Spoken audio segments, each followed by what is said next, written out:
Media is all around us. It consumes us. It is on our phones, on our computers, and in our everyday lives. But what happens when it becomes lost? Lost media is defined as any media that is no longer believed to exist or no copies can be located. And lots of media starts out as accessible, but eventually gets lost to time. This video essay will go over examples of lost media and the importance of media archival.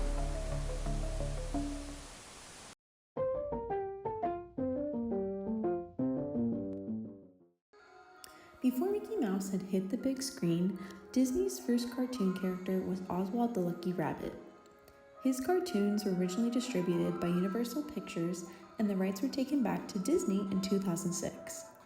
Lots of his cartoons have been lost due to poor archival, and one of the shorts was found at the National Library of Norway, where it was discovered that an illegibly labeled reel in their archive actually contained the lost Oswald short, Empty Socks.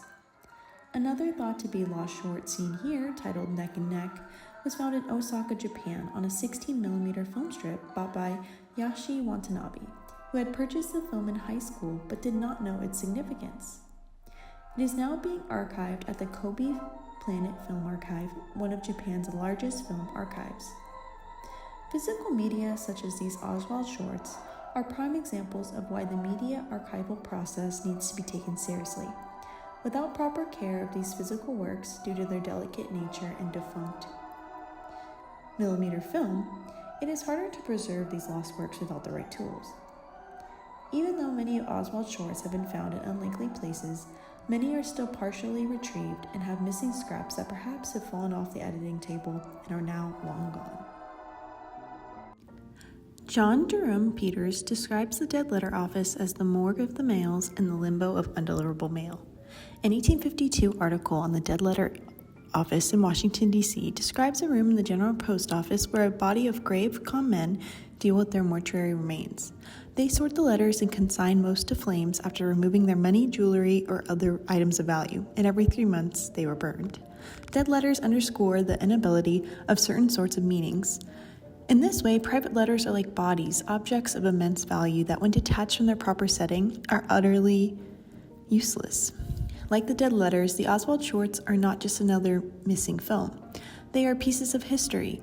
Without them, we would not have the physical evidence of the first character to come from Walt Disney Pictures. Those shorts are cultural narratives that without proper preservation lose their context. However, when they are rediscovered in the world, Oswald can enter new conversations, like as if one of those letters, with all the heart and soul that was put into them, was reunited to their owner.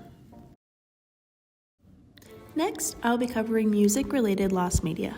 Music is important in a lot of people's lives as it allows us to come together to celebrate a common interest. Recordings of songs, performances, and music videos are the heart of music, and the luxury to have these recordings allows for the music to be forever encapsulated, perfectly frozen in time. In Dave Mandel's essay, Records Ruin the Landscape, Mandel states, for someone who missed a particular performance or wasn't born at the time, having a recording is like owning a time machine that will take him or her back directly there with ideally perfect fidelity. Those not lucky enough to live within a short distance of the few metropolitan areas where concerts of avant-garde music are staged might never get to hear this music live if recordings didn't exist. This is directly true for Taylor Swift and her first all-stadium tour, Reputation. This entire concert performance was only available on Netflix from December 31st, 2018 to December 31st, 2023. When the film was taken off the streaming platform. There were no physical releases of this concert film released to the public. The only physical remnant of it was given to the crew who helped make the special. This leaves no way to watch the full video today, except for ripped YouTube clips. These clips are not in the performance's entirety, and if they get copyright strike, they can be taken down at any time. This leaves the viewer without the full effect of the concert like intended. Also, without the full concert special, the viewer can no longer go back to look at the magical moments of this tour unless they saw it in person. These performances will never be able to be fully looked back upon in their entirety, and so much of the concert experience from the film is gone, leaving parts of the concert to the imagination without a real record of its existence. Another instance of this was talked about in Mandel's essay, stating that Henry Flint had given up performing music in 1984, however he had made many recordings before his exit from music. In the 2000s, Flint's music became of interest again, and his music was released on CD, including the historically significant I Don't Wanna, a proto-punk record made in 1966, but never heard at the time. He goes on to say that, quote, prior to the release of all these recordings, those interested in the history of experimental or avant-garde music in the 60s might have known Flint's work only by hearsay, as an enigmatic footnote. The music was simply not available. If this music hadn't been recorded and preserved, it would have been lost forever, and the bulk of Flint's legacy would have been lost without it.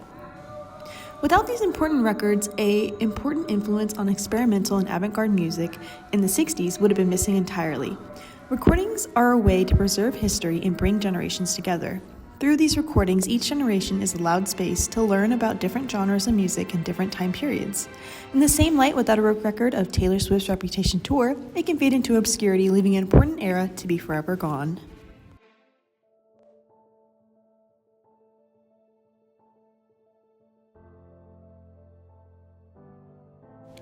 With the rise of TV turning into digital streaming platforms comes the many consequences of allowing streaming companies to be in control of art. With this, many companies opt to cut entire episodes and parts of episodes from their platforms. Most of the time, it is due to keeping scenes that do not fit with society's standards today out of public view. This is a very understandable cause of the scenes removals. However, sometimes they remove scenes without a rhyme or reason. This is the case with the Season 2, Episode 26 of Wizards of Waverly Place, titled Wizards vs. Vampires on Waverly Place. This episode has a scene taken out from the vampire character named Juliet, who is getting ready for a date with the main character Justin. In the scene shown here, we can see her getting out of a pink coffin and drinking punch to become youthful again. It was a simple, cute scene that gave the character some humanity and character development, since this is the first time we meet her in the series.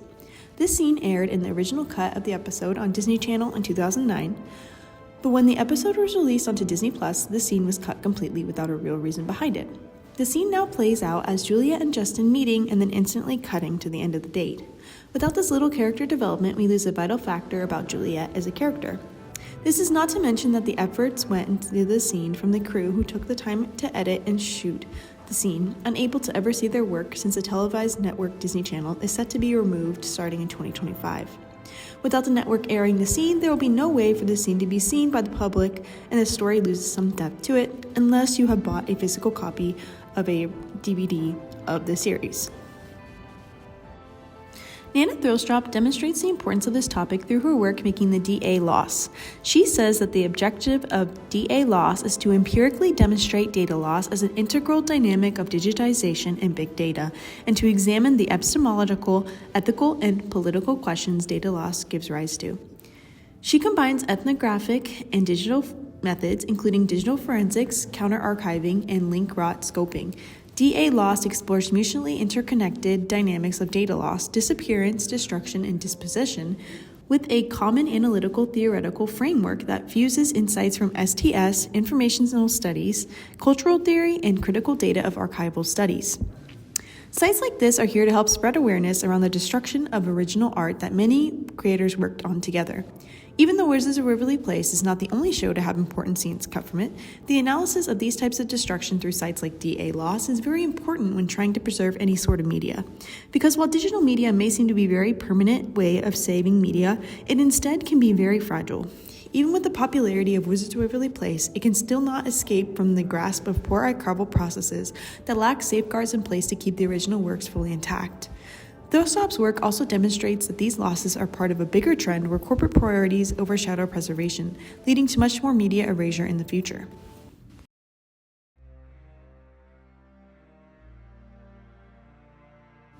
Thrilstrup also concludes in her articles, the world's digital memory is at risk, that institutions like museums, libraries, and archives must play a more proactive role while creating stronger institutional safeguards, including roles mandating secure transport of public sector data and professional management of archives, in addition to requirements for public accessibility on their own conduct. Without stricter and clear-cut regulations put on media outlets for the conservation of their products, all of the blood, sweat, and tears poured into any work is set on the brink of extinction. More regulations need to be made in order for works to be able to be enjoyed by anyone at any time. One of the archival sites is the Internet Archive. The Internet Archive is a nonprofit digital library of internet sites and other cultural artifacts in digital form that provides free access to researchers, historians, scholars, people with print disabilities, and the general public, whose mission is to provide universal access to all knowledge. In Thrillshop's article, she also states that the founder of the Internet Archive also said, quote, "Thanks to the government pressure or simply error, data is often subject to large-scale erasure. For web pages that have been wiped clean, the Internet Archive is the only place to look." Without the Internet's hard work in preserving things that were once thought to only be lost, a lot more of the beloved websites and digital media people reminisce on will be gone. The Internet Archive's dedication to preserving media should be implemented into all works of media so nothing is lost to obscurity again. People have also taken the search of lost media into their own hands and have created a community of like-minded individuals who also like to search for media they hold close to their hearts but can no longer find. This little corner of the internet is called the Lost Media Wiki page, where people post the media they would like to be found. They update each case and put the leads it has and whether the media was found or still remains unsolved.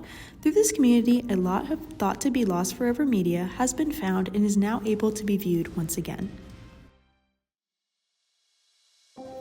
Lost media isn't just about what's missing, it's about what those absences represent.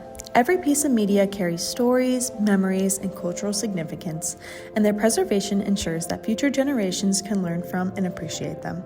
From the forgotten Oswald the Lucky Rabbit cartoons to the missing pieces of the Reputation Stadium tour, and the missing scenes of Wizards of Waverly Place episodes, these works are more than just entertainment. They're pieces of history. It is up to us to advocate for proper archival practices and celebrate the efforts of those who work to recover what's lost.